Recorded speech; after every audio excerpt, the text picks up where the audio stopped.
Vitamin D की कमी के लिए कोई भी विटामिन डी खा रहा है, दो चीज़ें हर एक मरीज के साथ होती हैं। अगर आपको भी विटामिन डी की कमी है तो आपके साथ भी होने वाली है। एक तो विटामिन डी जिस बीमारी के लिए लिया है आपने कहीं से भी इंफॉर्मेशन लेकर, उसके लिए विटामिन डी काम नहीं करता है। आपने भी देखा होगा, कहीं से सुनकर लिया होगा, नहीं काम किया है। दूसरा, अगर काम कर भी गया है तो जितना समय आप विटामिन डी ले रहे हो उतना समय ही आपके ऊपर उस बीमारी के लिए विटामिन डी पाउच लोगे, डाइट लोगे, विटामिन डी रिच फ़ायदा करेगा।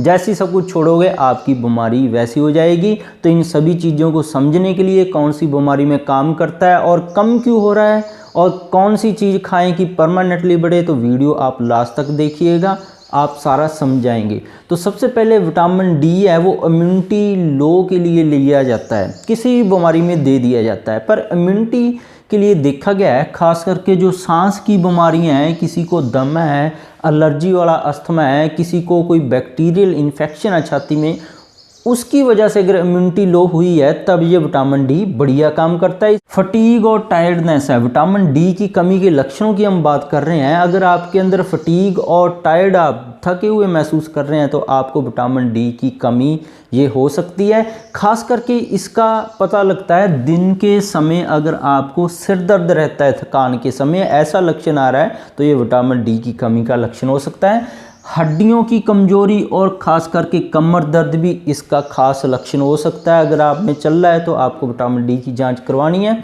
जख्म है कोई आपकी पुराना चमड़ी के बना हुआ, जैसे शुगर का जख्म बना हुआ, आपके जहाँ आपको चोट लग गई थी वो जख्म ठीक नहीं हो रहा, तो ये भी विटामिन डी की कमी की वजह से जख्म ना ठीक होना दिक्कत आती है, तो आपको विटामिन डी चेक करवाना चाहिए। हड्डियाँ आपकी कमज़ोर हो रही हैं, जैसे 45 साल की उम्र ये काम शुरू होता है। अगर आपके घर में कोई बुजुर्ग है, आपके मदर है, फादर हैं, अगर उनकी 45 साल से ऊपर उम्र हो गई है तो उनकी हड्डियां कमज़ोर होना शुरू हो गई हैं, उनको विटामिन डी की ज़रूरत पड़ेगी। और हड्डियां कमज़ोर होने के साथ जैसे विटामिन डी कम होता है, एक और मिनरल कम होता है, फास्फोरस। विटामिन डी के साथ कैल्शियम भी कम होगा, फास्फोरस भी कम होगा। अगर फास्फोरस कम होता है तो आपकी ब्रेन की जो कैपेसिटी है उसके ऊपर फ़र्क पड़ता है, क्योंकि न्यूरो नर्वस सिस्टम के लिए फास्फोरस बॉडी में रहना बहुत ज़रूरी है और हड्डियों की हेल्थ के लिए। हेयर लॉस है, खास करके जो एलोपेशिया एरिएटा है, इस किस्म का जो हेयर लॉस है इसमें ये काम करता है। अगर किसी और में लेंगे तब ये काम नहीं करेगा। तो ये विटामिन डी की कमी के कुछ लक्षण हैं, तो आपको ये ध्यान में रखना है, आपको काफ़ी फ़ायदा करेगा इनमें विटामिन डी लेंगे तो। अब विटामिन डी की कमी के कारण क्या हो सकते हैं उसके लिए डिस्कस करते हैं। पहले तो डाइट है, आपकी खुराक में विटामिन डी कम है। उसके बाद आप धूप में कम बैठते हैं तब भी विटामिन डी की कमी हो सकती है। जैसे कोई ऑफिस वर्कर है जहाँ जिनका कमरे के अंदर ही सुबह 8 से 6 बज जाते हैं, एक ही कमरे के अंदर सूरज देखती नहीं है वो, तो ऐसे लोगों को विटामिन डी की कमी हो जाती है। इंटेस्टाइन में आपके पेट में कोई गड़बड़ी है, क्योंकि आप खाना खाएंगे कोई भी तो वो आंतड़ियों में जाके विटामिन डी उनमें से शरीर निकालेगा। तो आंतड़ियों में आपके कोई गड़बड़ चल रही है, आपको पेट की कोई पुरानी इन्फेक्शन है, आईबीएस आईबीडी जैसी डिजीज़ है, या ई कोलाई इन्फेक्शन है, या आपको लूज मोशन या कॉन्स्टिपेशन चल रही है, तो इसका मतलब है आपके अंदर विटामिन डी की कमी रहेगी। और कब्ज होना भी एक तरह का विटामिन डी की कमी का लक्षण है। तो 3 तरीके से आपको कमी हो सकती है, खुराक में कम ले रहे हो, धूप कम है, या आपकी पेट में कोई गड़बड़ी है। अब यहाँ पे क्या किया, वही जो मैं बोलता हूँ, आप विटामिन डी खाते रहते हैं, काम नहीं करता है। उसके पीछे कुछ कारण है। विटामिन डी 2 तरीके से आप लेते हो ज़्यादातर। एक तो जो विटामिन डी के आपको पाउच मिलते हैं बहुत सारी कंपनियों के, दूसरा आप खुराक में से बढ़ा लेते हो। जैसे कुछ सोर्सेस है, आप जूस पीने लग गए, दही खाने लग गए, मशरूम खाने लग गए, पर इतना कुछ कैल्शियम पाउच लेने या विटामिन डी के पाउच लेने से भी विटामिन डी नहीं बढ़ेगा, और खुराक में से विटामिन डी लेने से कभी नहीं बढ़ेगा किसी भी बीमारी में ले रहे हैं। क्योंकि ये आप चीज़ को समझिए, आप सारा समझाएगा। विटामिन डी नॉर्मली बनता कैसे है बॉडी के अंदर, आपने खुराक से विटामिन डी लिया, खुराक से विटामिन डी जब आप लेते हैं तो ये सारा काम शुरू होता है चमड़ी पे। आप जब धूप में बैठेंगे तब धूप में से विटामिन डी बनना शुरू होता है, जब आपकी चमड़ी को धूप लगती है। जब ये विटामिन डी बनना शुरू हो गया यहाँ से, तो ये जाता है फिर लिवर के पास, लिवर इसको एक्टिवेट करता है। फिर लिवर के बाद ये विटामिन डी जाता है किडनी के पास, किडनी इसको एक्टिवेट करता है। फिर ये आंतड़ियों में जाकर कैल्शियम या और कोई कैल्शियम जैसे काम करता है और किडनी से एक्टिवेट होकर ये सारी बॉडी में अपना काम दिखाता है।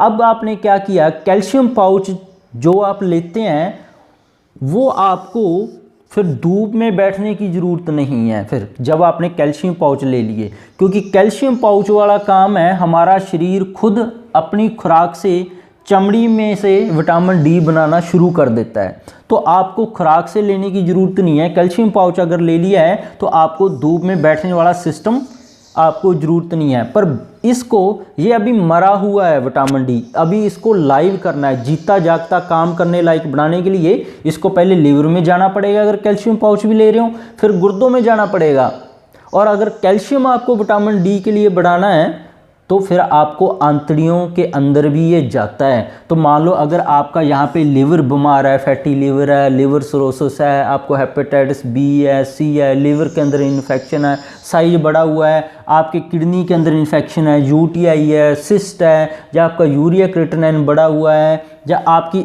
आंतड़ियों में कोई ना कोई बीमारी है, तो ये पाउच चाहे 5 किलो एक दिन के अंदर खा लीजिए, कोई फ़ायदा नहीं है। डाइट चाहे आप मशरूम 2 किलो एक दिन की खा लीजिए, कोई फ़ायदा नहीं है। अगर परमानेंट कैल्शियम और विटामिन डी बढ़ाना चाहते हैं तो लिवर और किडनी की बीमारियों को आपको दूर करना पड़ेगा, इनको डिटॉक्सिफिकेशन करना पड़ेगा, इनके ऊपर भी हमारी वीडियोज़ है। नहीं तो ये आप कैल्शियम या विटामिन डी पाउच भी लोगे तब भी ये विटामिन डी है ये मरा हुआ होगा, ये डेड ही घूमता रहेगा, आपकी बॉडी को कोई फ़ायदा नहीं करेगा। क्योंकि इसको जगाने के लिए इसको पहले लिवर में जाना पड़ता है और फिर गुर्दों में जाना पड़ता है, फिर ये गुर्दे एक्टिवेट करते हैं, फिर इंटेस्टाइन से आंतड़ियों से कैल्शियम ये विटामिन डी अब्जॉर्व करवाता है। तो ये तीनों चीज़ें आपकी अगर बीमार हैं तो पाउच कितना मर्जी खा लीजिए, ये कुछ डाइट में अंदर कुछ मर्जी कर लीजिए, तो आपको इनको भी विटामिन डी की कमी का इलाज करना चाहते हैं तो लिवर और किडनी और आंतड़ियों का इलाज ले लें साथ में, नहीं तो विटामिन डी खाते रह जाएंगे, जैसे ही छोड़ेंगे विटामिन डी फिर से कम हो जाएगा। आपको समझ आ गया होगा विटामिन की कमी के मेन लक्षण क्या हैं जिनमें वाकई विटामिन डी कम करता है, फिर कमी के कारण क्या है, फिर हमने इलाज की बात करी, इसका इलाज करना है हमें कहाँ कहाँ इलाज करना पड़ेगा। अगर विटामिन डी की बात करें किन में सबसे बढ़िया होता है, जूस है जो संतरे का, दही है, मशरूम है, इनमें विटामिन डी काफ़ी बढ़िया मात्रा में मिलता है। कॉड लिवर ऑयल है, इसके अंदर भी विटामिन डी काफ़ी बढ़िया मात्रा में मिलता है, तो आप सारा ले सकते हैं। तो आप हमारे साथ जुड़ना चाहते हैं तो हमें सब्सक्राइब कर लीजिए, और अगर ये इन्फॉर्मेशन शेयर करना चाहते हैं तो कहीं भी कर सकते हैं। ऐसे विटामिन डी खाने का कोई भी फ़ायदा नहीं होता है बिना जानकारी।